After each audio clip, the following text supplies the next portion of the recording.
కాబట్టి ఒక 2 నిమిషాలు క్లోజ్ చేస్తా. Good morning. నా పేరు బేబీ. హైదరాబాద్ పక్కన హయత్ నగర్ లో పల్లెటూరు. నేను చదువుకుంది 2వ తరగతి. ఇందులోకి రాకముందుకు వ్యవసాయం పని మొత్తం చేసిన. నాటు కోత ముదురు అన్ని వచ్చేది. అలా 10 సంవత్సరాలు చేస్తే నా ఇల్లు మారలే, నేను మారలే, నా పొజిషన్ మారలే. 10 సంవత్సరాల తర్వాత ఒక ఆలోచన వచ్చింది. పక్కన పిల్లలు ప్రైవేట్ స్కూల్ పోతే నా పిల్లలు గవర్నమెంట్ స్కూల్. నాకే చదువు లేక నేను వ్యవసాయం పని చేస్తున్నా. అవునా కదా? ఇది కాదు చెయ్యాల్సింది, ఏదో ఒకటి చెయ్యాలి. ముందు నా పిల్లల్ని ప్రైవేట్ స్కూల్లో చదివిపియాలి కాబట్టి పెద్దలు ఊరికనే చెప్పలేదు.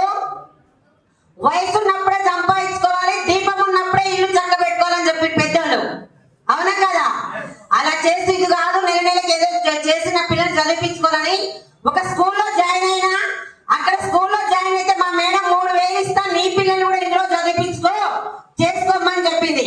స్కూల్లో జాయిన్ అయింది టీచర్ కాదు, ఆయమ్మగా. నాతో పాటు 5 జాయిన్ అయినాం. రోజుకు ఒక ఆయమ్మ మానేసింది.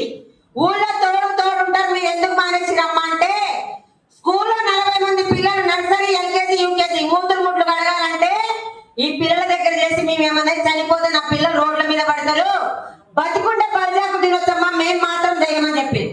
కానీ నేను చేస్తే నా ఫ్యామిలీ గడవాలని అలానే 3000 నుంచి మొదలు పెడితే 8000 రావడానికి 15 సంవత్సరాలు పట్టింది స్కూల్లో. అలా 15 సంవత్సరాలు చేస్తుంటే ఏ జన్మలో ఏ పుణ్యం చేసుకున్నావు? ఈ గ్రేట్ ప్రార్థన.